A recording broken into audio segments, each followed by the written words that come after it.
জনতা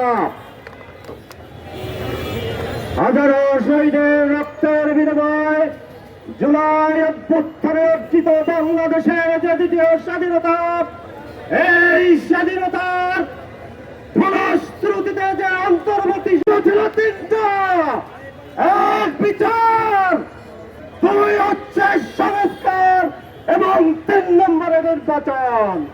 সুতরাং আমরা বলতে চাই, শেখ হাসিনা এবং তার দোষকদের বিচার নিশ্চিত করতে হবে।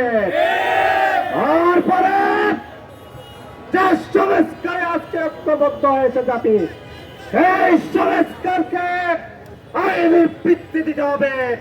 সংস্কার না করে কোন নির্বাচন বাংলাদেশের মাটিতে হতে দেয়া হবে না, হবে না। আগে গণভোট দিতে হবে, এর পূর্বে জুলাই সনদ আদেশ অনতিবিলম্বে জারি করতে হবে। আজকে নেতৃবৃন্দ প্রত্যার উপদেষ্টার কাছে গিয়েছেন। আমরা আশা করি আগামীকালই জুলাই সনদ আদেশ জারি করা হবে এবং গণভোটের তারিখ ঘোষণা করা হবে।